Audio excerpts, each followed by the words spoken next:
So greetings and welcome to Friday nights in the recovery room of Racism Not Anonymous with me, the traumatized traumatologist, the victim of racism, the recovering African, the representative from the voices in the margins. I'm also true to the cause of African liberation via unification and utilizing the tool of healthy and effective communication. I like it. It's time for me to move on into the jazz energy flow music, so I'm beginning to listen to and play jazz more frequently, and will hope to become more familiar with the various jazz artists and to kind of get a deeper appreciation and meaning in the music, message in the jazz music.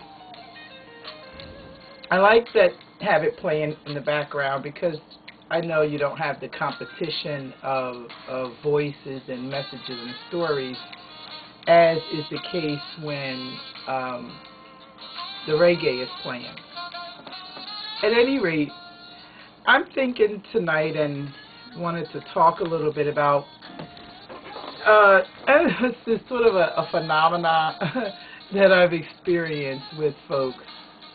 More often, folks of African descent, and that is because those are the folks that I choose to actively engage with and interact with. So those are the people whose behaviors and patterns I become familiar with. So the phenomena is sort of like, I hear folks who clearly have studied or learned some things and worked to master some areas of life and lived experience, and then as a result people want to share what you have learned. You want to even market it and offer yourself as an expert in whatever this area is. And as people progress in sharing their selves and their gifts, it gets to a point. It's like the phenomena is, it's almost like they are so in their zone that they are only seemingly able to hear, respect, and respond to feedback that is praise, adoration, adulations, for what it is they are sharing.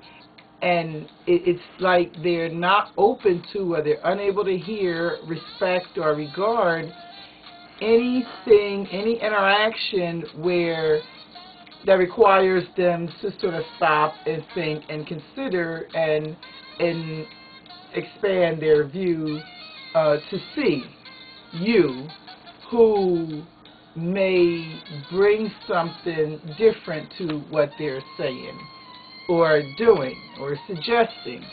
It especially happens when I'm interacting with someone whose a gift and skill that they're sharing is similar to mine. And at those times I have some additional perspectives to the position. Yet, unless you are supporting somebody's position and saying, "Oh, you're great, that's wonderful, all right, I'm going to support you, I'm going to buy for you," unless you're saying that, then it's like, I just don't hear you, I just don't see you. So maybe it's just that the people sort of get into their zone in terms of ready to now come out to the world and offer themselves and their greatness and all of their knowledge and stuff, so much so that that's the zone they're in, and that they're not interested. It's like, you know, we kind of shut down base. We have enough information accumulated, and this is where we're going to be at, and that's it. And so maybe it's just that dynamic that sort of comes into play. Because the phenomena, again, is that, you know, I'm more into interaction and interactive stuff and growing it, especially when it's a topic or subject that I am also, you know, interested in and skilled at. Then, you know, I'm thinking, let's build and let's grow together. And I suppose when it comes down to business, there's no room for that type of activity. When it comes to business, it's about competing. It's about competing. and yeah. And so, you know, that's just, you know, very interesting. And the thing is, even to this point, you know, even when it comes to community activities, there's still the level of competition, and there's no true building, open-mindedness, and growing together. And it's just, you know, just some thoughts and some notes from the Trauma Queen. Still working on packaging my presentation and working to sort of integrate all that I am and all that I offer in as few words as is possible. And that's a pretty tall task, because for me, all that we are, I am. And it may just be I am that I am. And I am all of that and a baggage. So till next time, peace.